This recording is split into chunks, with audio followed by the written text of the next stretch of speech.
2022. I am Jemima Holmes. Thank you for tuning in. Now let's take a look at some of the lead stories tonight. Norton refuses to partake in consultations with Ali until court battle on PSC heard.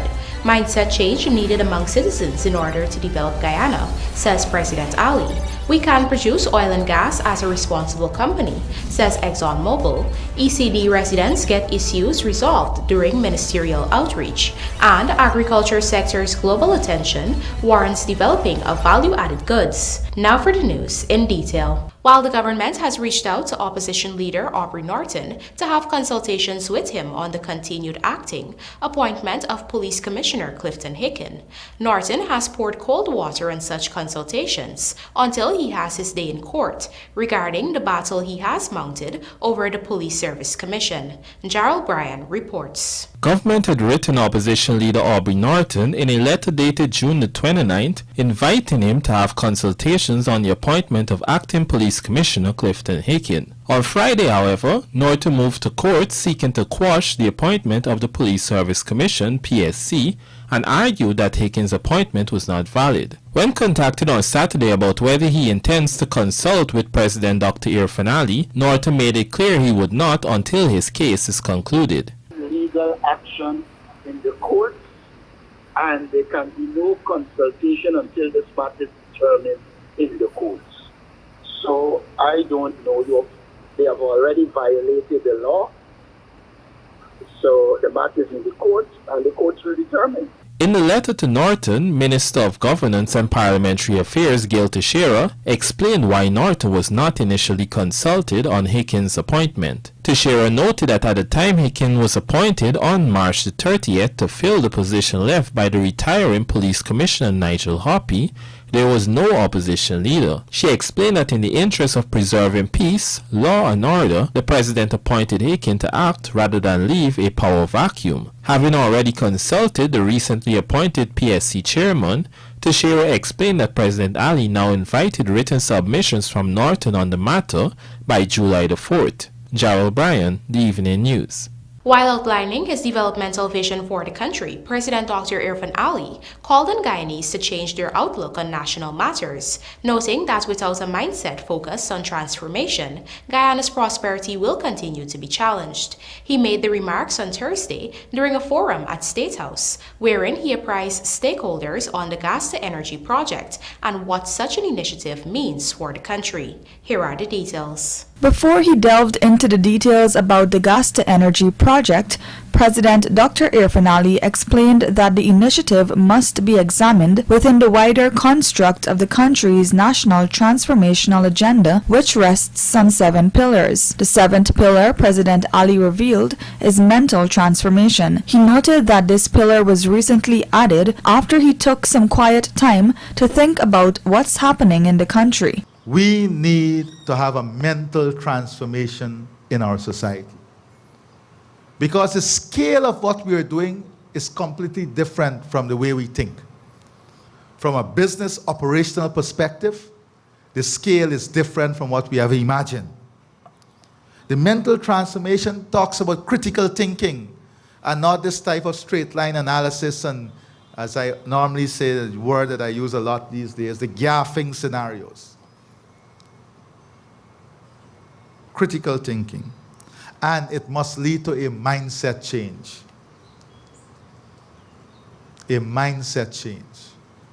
That requires all of us to understand the development path and agenda of our. We cannot accomplish a clean, neat environment to boost tourism if all of us don't change our mindset in the way we approach the environment. And I must say, when we compare the first cleanup to the second cleanup, there has been improvement in a number of areas, but this has to continue and become a culture and a habit.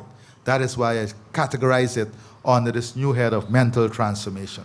This is not the first time that the Guyanese leader had cause to encourage citizens to change the way they think. Following violent protests along the east coast of Demerara on Tuesday, President Ali had told reporters that he contemplated conducting an address to the nation live from a burial ground to remind everybody that at the end of the day, that's their final destination. Also, whilst addressing members of the Guyanese diaspora in LA in June, President Ali argued that Guyanese and their myopic thinking will get us nowhere.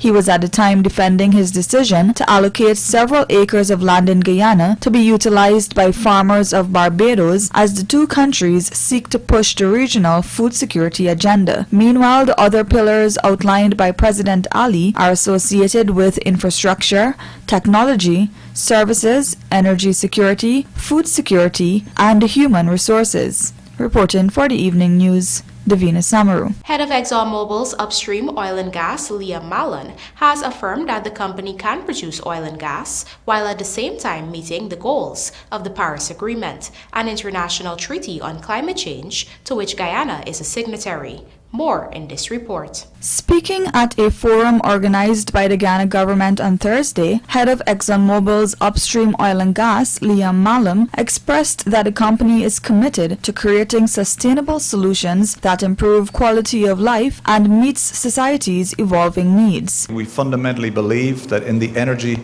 mix and the transition that's evolving, that oil and gas will remain a critical component of that mix regardless of the scenario.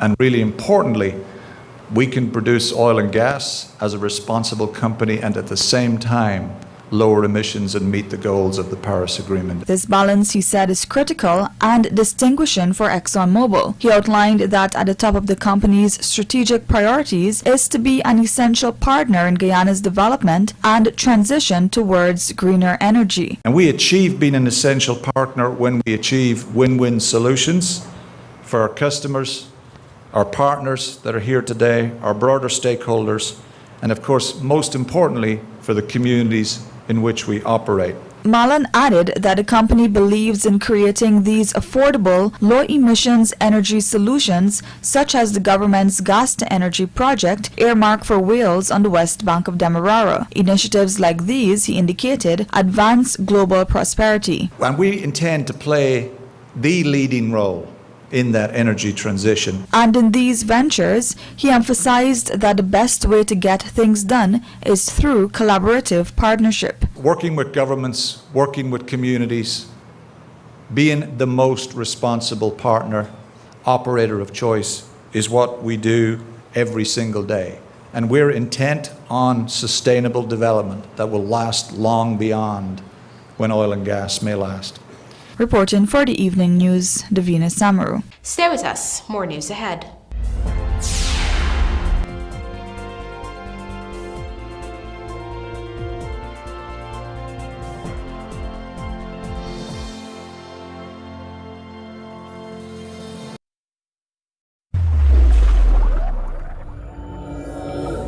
Superbet com certeza a sua melhor escolha. Com mais de 200 jogos online com Superbet, você aposta é para ganhar. Cadastre-se hoje, tá esperando o quê? Basta acessar o www.superbet.gy. Clicar em registrar e você já está apto a participar. Lembrando que o Superbet não é recomendado para menores de 18 anos. Looking to bring your dream home to reality or simply taking on a home improvement project? Then National Hardware Limited is where you should start. Let us put that touch to your home.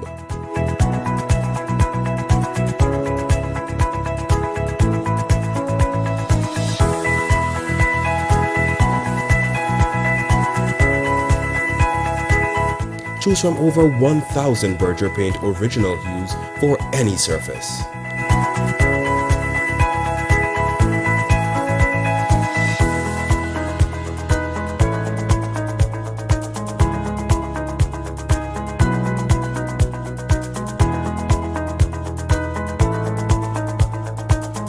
We are known for our trusted brands such as Westinghouse, Philips, Satco, Rubbermaid, Pyrex, Gibson Home, and so much more. National Hardware Limited, your do-it-best store, located in downtown Georgetown and industrial site Rheinveld.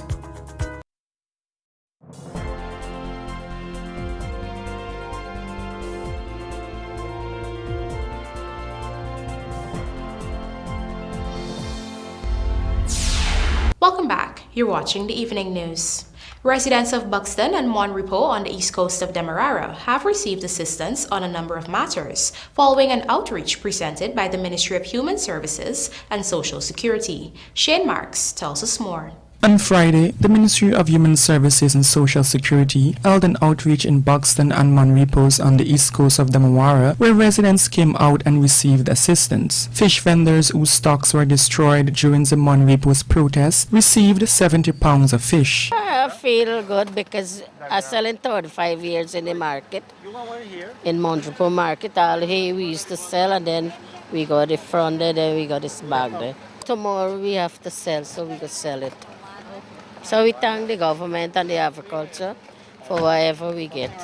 A parent who was experiencing difficulties with getting public assistance for her child was also given a solution to her issue. Well, I'm here concerning my son public assistance. He is the microcephaly Zika child. So I've been trying since last year for the public assistance. I didn't get through. So that's the reason why I came here this morning. Not that I didn't get through, it was taking a long process. But when I came this morning, I spoke to her and she told me to come here, and it was a fast process. At least here I got through with my book this morning, which I'm very glad that at least I did come out today to look after that. Other residents praised the ministry's outreach. Well, I don't want to say it's long overdue, but it happened at the right time because we have some issues because I'm a member of the Public Assistance Board of Guardian too, and we have some challenges, and I'm thankful that Minister is here that she can iron that out. Because sometimes we don't understand everything. And we were educated the way that if you're a pensioner, you can benefit from the disability. And we learned today that you can benefit from both. Even though you're getting pension, you can still get the disability benefits. Meanwhile, the ministry also launched its Every Child Safe initiative at Company Road Primary School, Buxton, to increase awareness of child abuse at the community level. Shane Marks, The Evening News. Georgetown Mayor Ubraj Narain has announced that the City Council collected in excess of $145 million from the amnesty that was created for errant taxpayers to pay outstanding dues. Rupasi Narain reports. During a press briefing this week, Georgetown Mayor Ubraj Narain said a total of $145,369,996 was paid between December 7, 2021 to March 31, 2022. The committee handling the amnesty operations is yet to submit reports of monies collected in the subsequent months. According to him, a system is now in place that allows for accountability and transparency in the case of amnesty. This model can be used for future councils. The amnesty had helped us and helped many people out there. And it's something now I'm looking to put forward a permanent policy. And that permanent policy will be a council after us can able to follow it. So that a president will be there to follow and to guide future council. Because the way amnesty had done before was not right, and it was not good for accountability.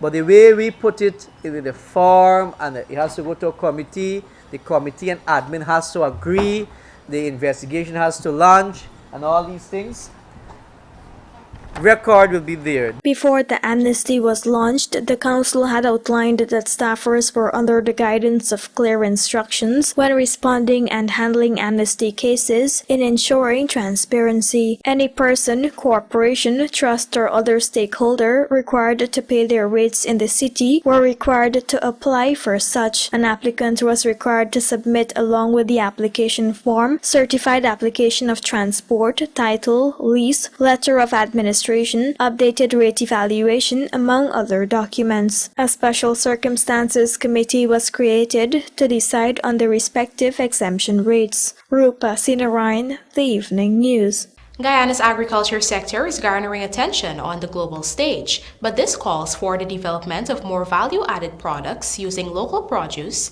to supply export demands. This was according to Agriculture Minister Zulfikar Mustafa at the commissioning of equipment and machines for the Guyana Marketing Corporation, valued in excess of $37 million. Here is Rupasi Narain again with the details. After coming out of a successful Agri-Investment Forum and Expo back in May, Agriculture Minister Zulfikar Mustafa has relayed that Guyana is now attracting attention beyond the region.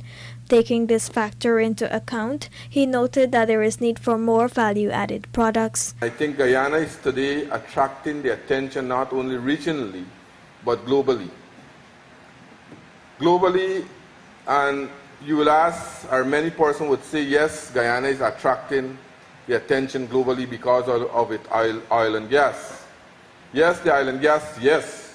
But today the agriculture sector in our country is taking the region by storm. And we are moving forward to ensure that we have food security. And if we have to have food security, then the new GMC has a very, very important role to play. And that is to ensure that our farmers' produce are developed into value-added product. In 2001, the GMC established a central packaging facility at Sophia to prepare produce for export and enhance its services to farmers. A number of agro-processing facilities are being created across the country to decentralize these opportunities. This packaging plan was built for farmers to bring their produce to the urban area in Georgetown. And many farmers in the regions were denied the opportunity to add value to their produce. And as a government, and a commitment that was made by His Excellency Dr. Mohamed Irfan Ali, that we should ensure that we deliver to the farmers across our country. We deliver the resources equally around the country. We develop the skills of our farmers, like what we are doing in Georgetown and around Georgetown, to different parts of the country.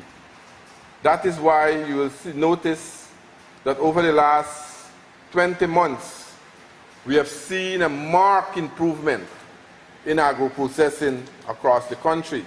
The Agriculture Minister added that farmers are now interested in adding value to their produce after being exposed to the potential to earn more. Rupa Sinarayan, The Evening News. And now for a look at the bridge reports. So Demawara Harbor Bridge is expected to be closed on Sunday, July 3rd, 2022 at 4 hours for a period of 1.5 hours. Meanwhile, the Brebus River Bridge is expected to be closed on Sunday, July 3rd, 2022 at 6 hours 25 for a period of 1.5 hours. Top horses in full preparation mode for July 31 horse race, and the Milko Flower Power U17 set for July 9 start. Details of these stories in the Sportcast, sponsored by MacCorp, coming up on the other side of the break.